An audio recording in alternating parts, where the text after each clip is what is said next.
I burped. All right, hey. So, I just finished chores. I've got several of my other videos uploading right now. So, that's all being done. And now I am just flat out going to talk about essentially like the downside slash bad sides that happened between my ex and I. Well, here, I will do it like this because I also have to do some chores.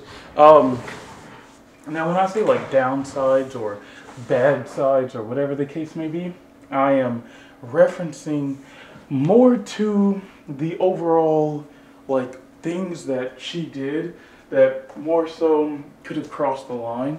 Full disclosure, this is just what I've experienced and how I've come to accept it and handle it, you know? So, for example, I might say that she did this or she did that, and in turn, that doesn't necessarily mean that, like, I'm not guilty of doing something. In my experience, honestly, in my like full out honest experience, she did a whole lot more than anything that I've done in a sense of hurting each other, or at the very least, she was the one who started a lot of it. But because of this,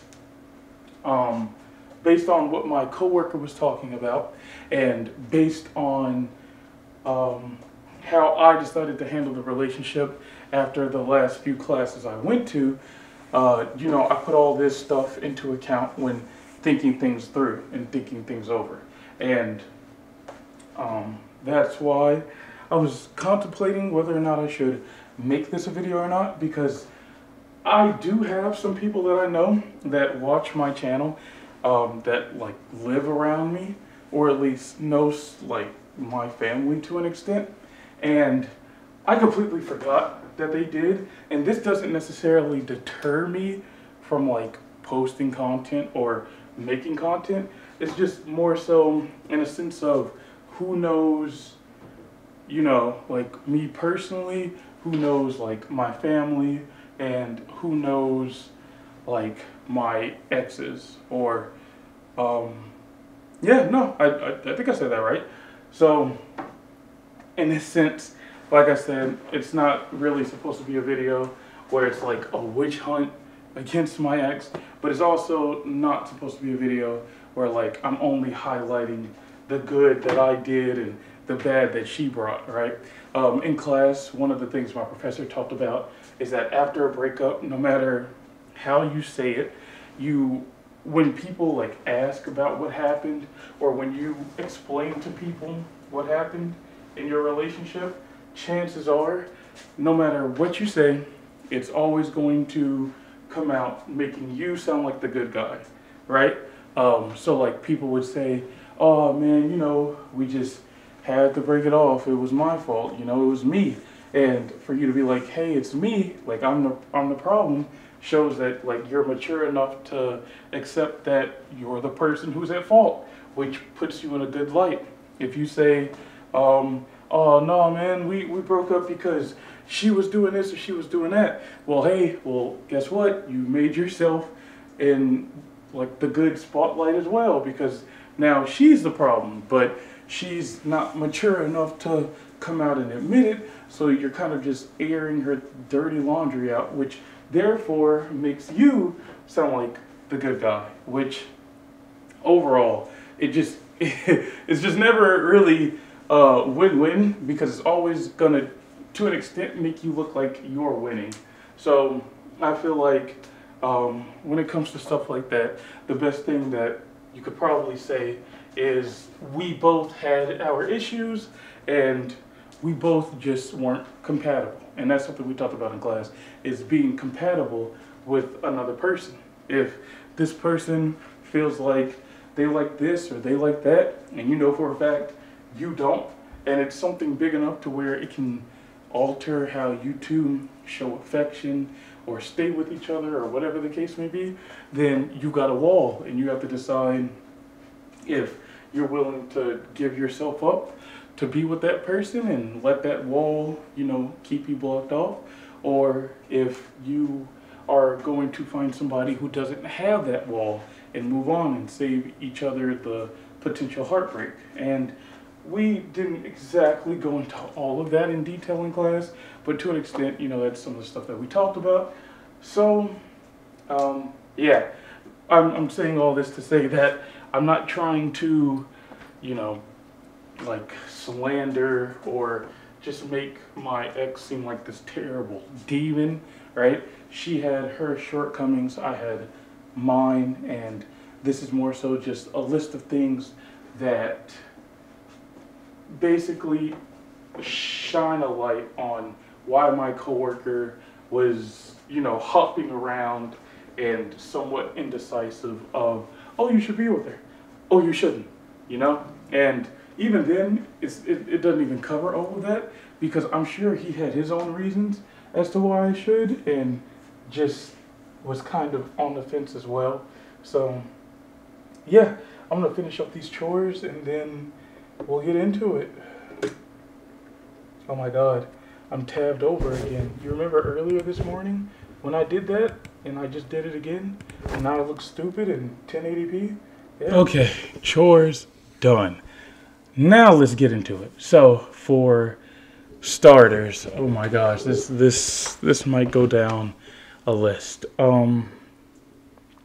She was a cheater. She would cheat on like previous boyfriends with an array of other guys, and therefore naturally it would have me somewhat on the fence of if she was cheating on me whenever it seemed like I wasn't really giving her whatever it was that she wanted, right?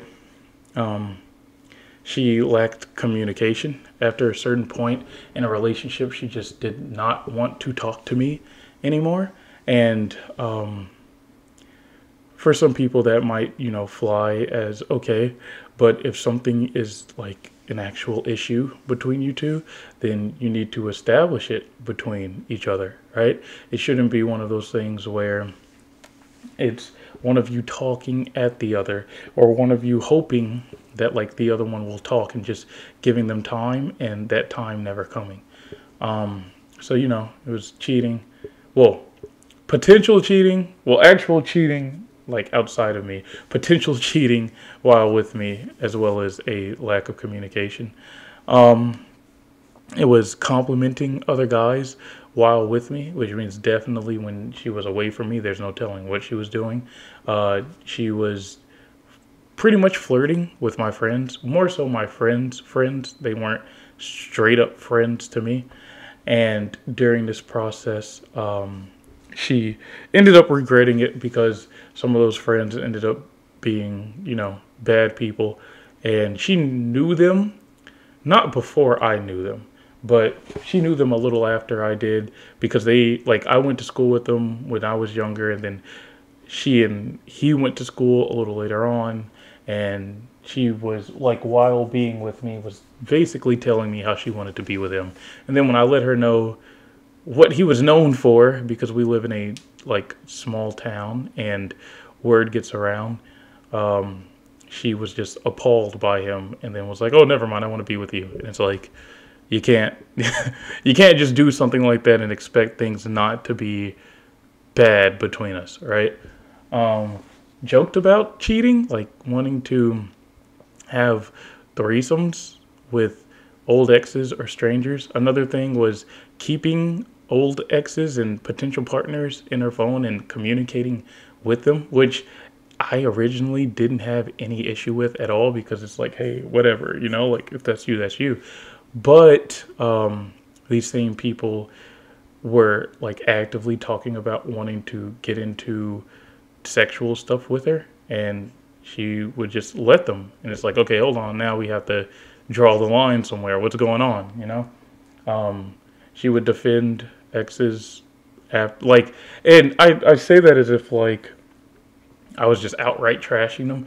She would trash them, and then like if I joined in, or if I brought up something that she said or gave off this like view of an ex, she would get mad that I'd even say something of that sort, and say that he was a good guy, even though he did. I'm not even going to get into what he did, but just about all of them have done some pretty heinous stuff to her, and she defends them like they're angels, which was absolutely crazy. Um, and the list goes on, you know. At some point, she would get upset with me and hit me, which I'll be honest, like, you're a grown man. If a woman's hitting you, chances are it doesn't hurt, so you don't fight back. But if it ever did get to the point of where things would get too serious and you'd end up putting your hands on her, it's either A, self defense, or B, domestic abuse. And I had a friend that went to jail for domestic abuse, so pushing this idea that it's okay for her to put her hands on you is not a good thing.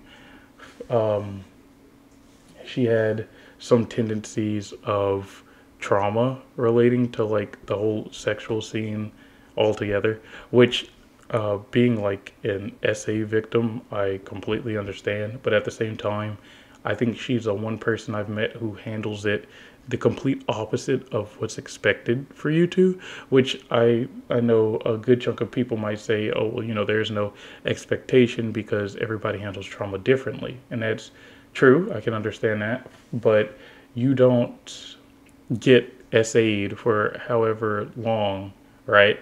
And then essentially ask people to SA you, right? That's not how that works.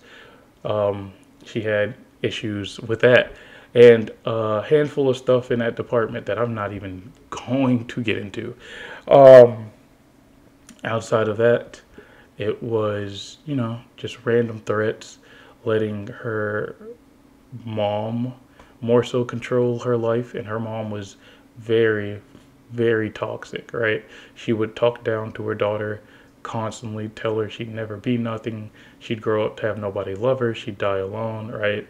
And then on top of that, um, her mom would fill her head with lies, and she'd believe it and not even question it and just, you know, go with it, which I think was pretty stupid. Um, and she would ultimately let her mom live her life through her, right? And like even to this day, her mom still talks down on her. And she used to tell me that whenever we broke up, because it wasn't our first time breaking up, but this is definitely our first real time breaking up to where we're just not getting back together.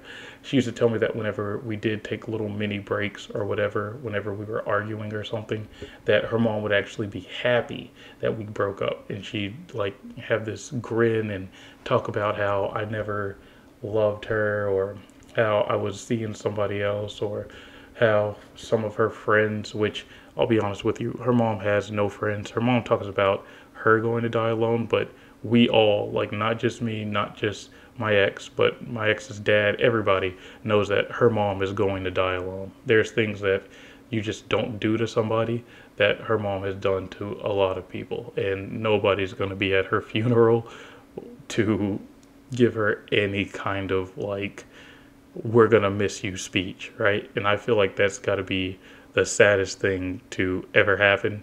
But a lot of people wholeheartedly believe that her mom is going to end up that way. Um, and I guess that would pretty much be it as far as what like I can remember right now and am willing to talk about. But I guarantee you that there's more. Like I said, right now, just on the forefront of my brain, I can't think of much outside of like constant arguing. And I mean like arguing over literally like nothing, constantly lying, so on and so forth. Just a lot of red flags that I picked up on, but decided to ignore because I thought, hey, you know, maybe it's not as bad as I'm like thinking that it is. Because I've been told by tons of people that like maybe I might over dramatize things, or that I basically like I don't know what the term is, maybe overplay things, but in all honesty, that couldn't be far from the truth. Sure, when I'm joking around, when I'm goofy, when I'm wanting to be a clown, when I'm wanting to be stupid, yes, I get like theatrical and just get expressive and all this stuff. But in all honesty, that is not who I am. And if something is genuinely wrong, then Like if it's seeming like I'm getting theatrical or something, then it's probably because I'm trying to actually express what's going on or how I'm feeling without it sounding like I'm trying to be goofy, because I'm just so used to trying to put people in like a happy mood that now people think that um, they can just put me down or like shove me to the side as if I'm not a human being. And I mean, I would hate to have to step out of that position of being theatrical and goofy, and I would hate to have to move into the position of being cynical, sober, somber, and serious constantly. But if that's what it takes for people to take me seriously, then I mean, hey, you will lose that little happy side that you're so used to and expecting whenever you're talking to me. But I mean, like, coming to you as an actual person, there are things that are serious that I would like to go over and talk about. And if you aren't the type of person to take me seriously, then you're probably going to be the type of person that gets cut out of my social circle. It's as easy as that. To add to that, yeah, she at one point just wasn't treating me with respect, which is really crazy. Um, and it was just a lot, man. It was just a lot. And like I said, I know that there are things that I've probably done to knock her down or make her feel bad or whatever the case may be as well. I doubt that she is the only one. But at the same time, like I said, there's a lot of things she's done that just crossed the line that she shouldn't have done or could have avoided doing. And there were plenty of times where like I've given her warnings and I've spoken with her and tried to see eye to eye with her, and things were just not working, right? And it, like, honestly, and I'll keep it a buck with you, right? I'll be 100% honest with you. I despise when things do not work. I hate it. I hate it so much because you don't waste years of somebody's life, right?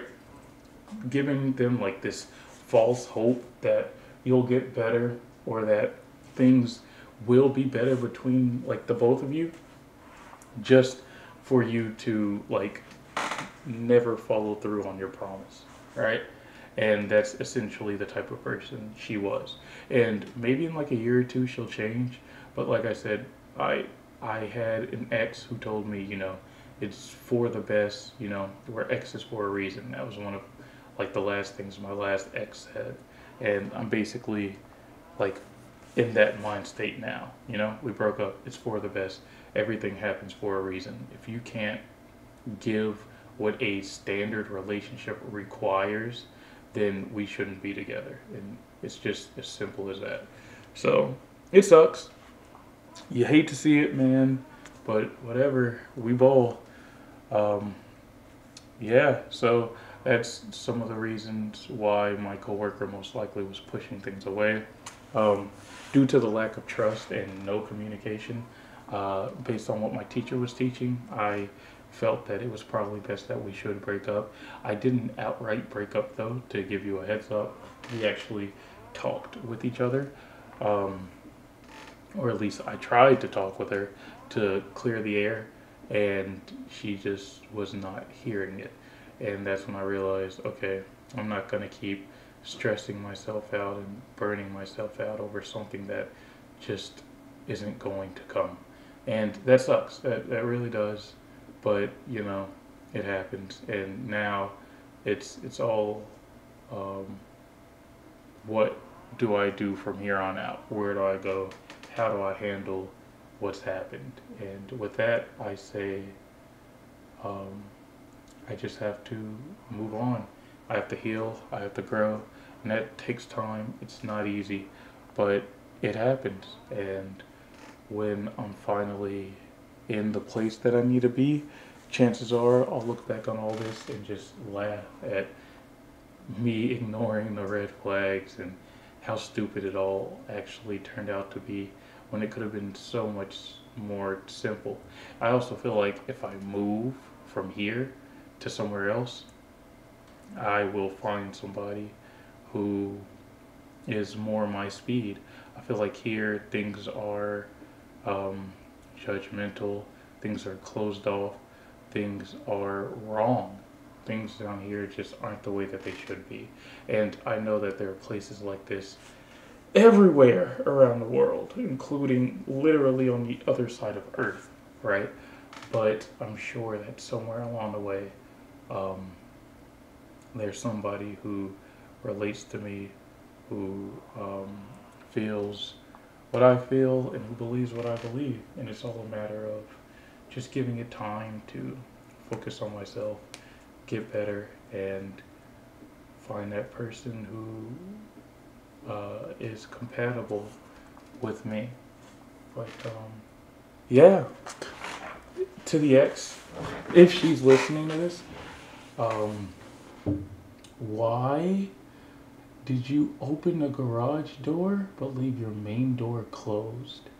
That's something that's been like eating at me for the longest. I low-key want to make a song centered around it, like, why'd you keep the door closed? Has that, like, have that as like the chorus or something? But that, and also to your younger brother, there was a kid out here who's like my neighbor's kid, and he's really sweet. It reminds me of your younger brother.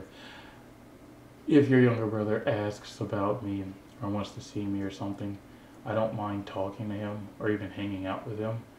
And to an extent now, I feel a little bit,